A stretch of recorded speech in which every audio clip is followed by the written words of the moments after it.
On ne parle que de ça, suivre la grossesse d'une femme dans les yeux d'un petit con. Ça peut être très drôle. En tout cas, c'est le pari réussi par l'auteur de cette bande dessinée.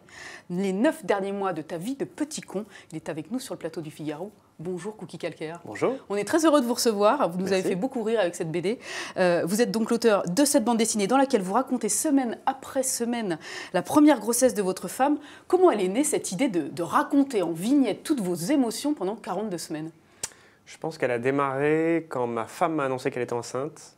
48 heures plus tard, elle avait déjà 3 bouquins, 2 apps, 4 sites qui lui envoyaient des bulletins et qui allaient lui dire semaine après semaine comment ça allait se passer. Donc ça avait l'air super clair pour elle. Moi j'ai cherché un peu, papa 9 mois sur Google, il n'y avait rien. Du coup je me suis dit, ah c'est dommage, j'aurais bien aimé avoir ça, un espèce de guide pour m'aider à voir venir les questions qui allaient venir, etc.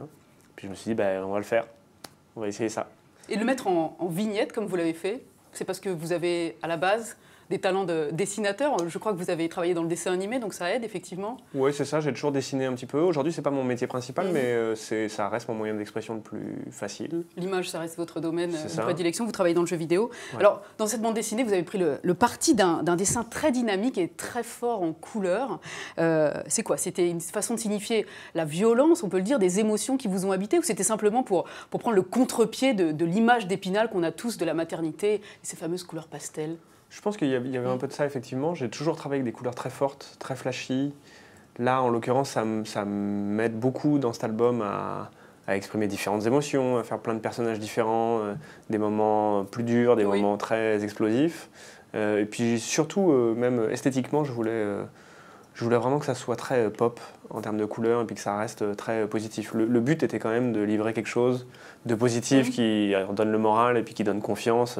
Donc je pense que la couleur fait quand même partie de la recette. C'est presque vous disiez, vous parliez de guide tout à l'heure, c'est à la fois un guide de conseils un peu à la portée de tout le monde et puis un guide de survie malgré tout, parce que les moments par lesquels vous passez parfois sont assez douloureux. Vous le disiez tout à l'heure, peu d'ouvrages s'adressent effectivement aux futurs pères. Comment ont réagi les hommes et les futurs papas que vous avez... à qui vous avez présenté cet ouvrage? Alors à l'origine c'était un blog sur internet, je publiais un épisode toutes les semaines. Et du coup j'avais beaucoup de... C'est ça qui est génial avec les blogs en ce moment. Oui. C'est qu'on a beaucoup de gens qui nous répondent et puis qui interviennent. Qui interagissent avec votre donc effectivement j'ai eu beaucoup de papas qui m'ont écrit. J'ai eu beaucoup de futures mamans surtout. En fait ce qui était étrange c'était que 70% des lecteurs étaient en fait des lectrices. Puis au début je me disais ah c'est bizarre. C'est bizarre. Ou alors j'ai raté mon coup. Et en fait, ce que j'ai découvert, parce qu'elles m'écrivaient, c'était que pour la plupart, elles étaient dans une situation où leur copain ou leur mari ne voulait pas lire un livre sur la grossesse. Ils trouvaient ça très barbatif. Puis, pas très intéressant. Puis faut dire que ces bouquins-là, pour une femme, c'est très intéressant parce que ça traite de son corps et puis de ce qu'elle va ressentir. De l'extérieur, c'est très long et très médical comme livre. Et ces femmes-là m'écrivaient en me disant moi, ton blog, c'est le seul truc que mon mari veut bien lire. Donc tous les lundis, il rentre à la maison et on lit ça ensemble. Et au moins, ça provoque des discussions et tout. Vous auriez eu vous-même... Pardon, je vous ai coupé. Vous auriez vous-même un livre comme celui-ci, un ouvrage comme celui-ci à lire avant au moment où on vous annonçait la grossesse de votre femme. Ça aurait changé un peu la façon dont vous avez vécu cette grossesse? Vous auriez eu moins d'acuité pour la vivre, moins de sensations?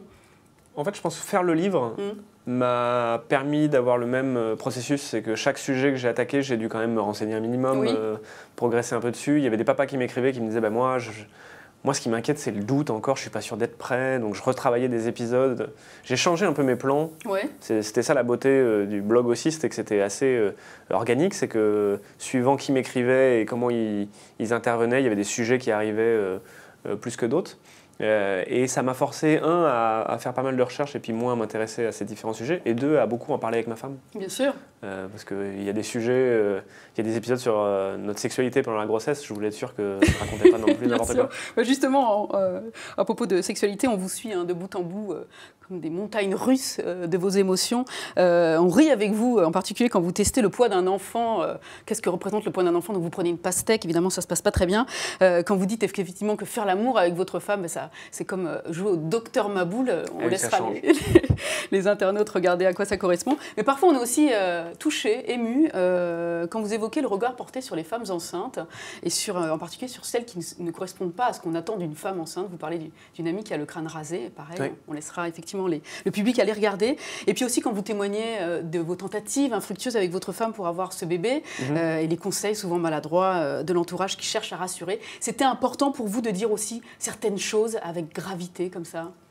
Oui, je pense que ça fait partie de la vie, puis ça fait partie de l'expérience aussi de faire un enfant. Là. Il n'y a pas forcément que de la magie et que des belles surprises. Il y a aussi quelques moments un peu durs. Nous, en l'occurrence, il y a eu une échographie où ils ont découvert un kyste dans le cerveau du bébé qui s'est résorbé très vite, mais le jour où on l'a appris, c'est des passages très durs, et puis il faut quand même savoir que ça existe, et puis que une des choses que j'ai appris, c'est que chaque grossesse est différente, chaque grossesse a son histoire, son rythme, ses épreuves, ses victoires, et que l'espèce d'image d'Épinal qu'on voit sur les bouteilles de lait de la maman parfaite avec son bébé, c'est très très très rare en fait qu'on arrive dans cette situation-là, et que oui, il y a plein de choses sur le chemin à découvrir. Quand vous avez dessiné pendant ces 42 semaines toutes ces images, raconté vos émotions, ce qui vous passait par la tête, ce qui vous aviez dans le cœur, vous avez pensé à cet enfant, à la façon dont il découvrirait ces passages quand il serait en âge de lire ce que vous avez fait? J'ai mis très longtemps à réaliser que ça allait arriver. Je ne sais pas pourquoi. En fait, quelqu'un m'en a parlé un jour en me disant ah, c'est vraiment un beau cadeau pour ton fils. Et j'avais même pas imaginé qu'un jour mon fils mettrait les mains dessus. Alors aujourd'hui que c'est un album, c'est quasiment sûr. À l'époque, c'était juste un blog, donc je me disais avec Internet, tout ça va être balayé par le vent. Non, ça reste. Mais c'est vrai qu'un album aujourd'hui, c'est une chance formidable. Je ne sais pas du tout comment il va réagir, à quel point ça va l'intéresser. C'est assez difficile déjà pour des parents, je pense hommes et femmes, de réaliser que pendant les 9 mois, c'était déjà lui qui était là avec nous. Moi, j'ai encore du mal aujourd'hui à voir mon fils et à réaliser que c'était lui qui me donnait des petits coups dans le ventre. Il y a quelque chose de très intangible entre les deux. Je ne sais pas si lui aura ce moyen de relier les deux et de s'imaginer que c'est de lui qu'on parle pendant tout le long. Qu'est-ce qu'elle en a pensé, la maman de cet album, de ces planches, de ces histoires que vous avez racontées? La maman, je pense que au début, elle était dubitative sur mais qu'est-ce que tu vas raconter en fait? Parce que tu vas raconter notre vie privée, tu vas raconter notre intimité. Puis c'est là où effectivement je voulais être certain de faire pas juste un journal intime, mais aussi un guide. Donc il y a beaucoup de choses qui sont pas forcément exactement nous, notre expérience, mais des choses qui à mon avis sont utiles à savoir. Je pense que ça nous a fait du bien. Il y a plein de discussions qui ont été provoquées parce que je travaillais sur un épisode, donc ça nous a permis ça. Elle, ça lui a permis aussi de parler, notamment à travers mes épisodes, de la période d'infertilité, des traitements. Je pense que ça nous a fait du bien. C'était un peu thérapeutique de mettre ça sur papier et puis de voir la réaction des gens. Et surtout de réussir à en faire un message positif à la fin et de ne pas juste envoyer ça, voilà ce qui nous est arrivé. Oui.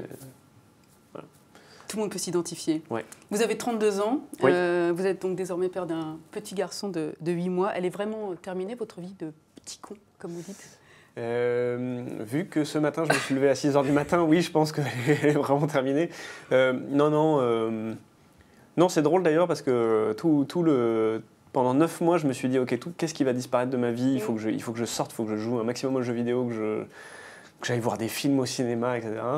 Parce que j'avais peur que tout d'un coup tout disparaisse, et puis on entend tout et n'importe quoi. Il y a des parents on fantasme complètement. Il y a des parents qui vous disent moi pendant 3 mois j'ai pas eu le temps de me doucher tellement ça me prenait du temps.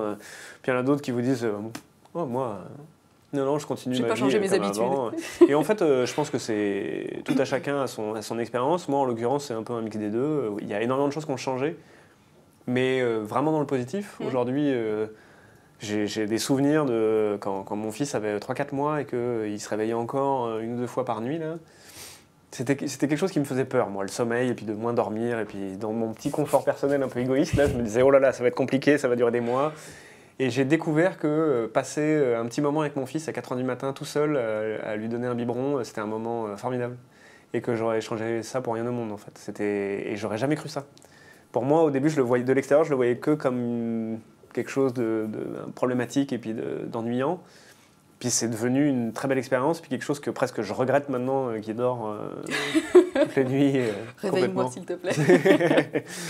Merci beaucoup, Cookie Calcaire, Merci. pour cet entretien. Je rappelle donc cette BD, Les 9 derniers mois de ta vie de petit con, c'est édité aux Arènes BD. Merci encore. Merci Très de belle m'avoir journée reçu. à vous. Je vous en prie.